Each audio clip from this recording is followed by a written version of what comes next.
আজকের মাতৃদিবস। এবং যারা ভাবেন আমাদের মতন সন্তানদেরও যে মা নেই, অনেকে আমাকে প্রশ্ন করেন তোমাদেরও কি মা বাবা হয়, মানে এরকম প্রশ্ন অনেকেই করেন।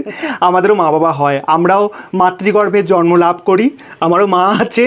তো আজকের মায়ের জন্য এই মাতৃদিবসে একটা ছোট্ট উপহার কবিতার মাধ্যমে আমি পরিবেশন করব, যেটা হচ্ছে: মাগো আমায় জন্ম দিয়ে তুমি দুঃখ পাও কি বেশি, মাগো আমায় জন্ম দিয়ে তুমি দুঃখ পাও কি বেশি।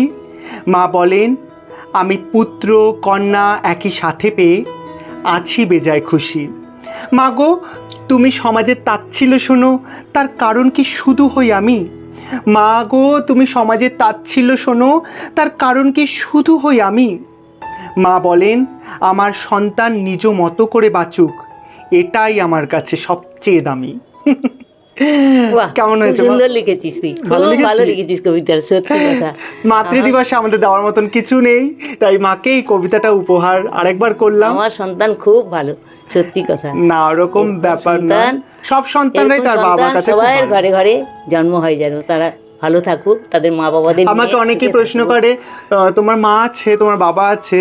আমাদের মা বাবা আছে, মানে আমরাও মা বাবার গর্ভ থেকেই, মানে মায়ের গর্ভ থেকেই জন্ম লাভ করি, বাবার আদর খেয়েই আমরা বড় হই। অনেকেই ভাবে আমাদের হয়তো নেই, তো আমারও মা আছে এবং আমরাও মায়ের কোল জুড়ে আদর খাই। মাতৃদিবস শুধু তোমরা পালন করো না, আমরাও পালন করি, বুঝতে পেরেছো?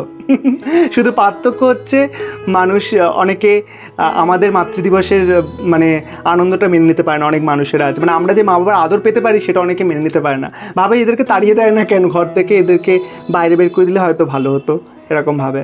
তো সবাই সমান হয় না। খুব খুশি এরকম ছেলে মেয়ে একসঙ্গে পেয়েছি, দুজনকে খুব খুশি, খুব খুশি। হ্যাপি মাদার্স ডে, সবাই ভালো থেকো। আর সব মাদেরকে আমার প্রণাম, সব মারা যাতে ভালো থাকে। Tata tata.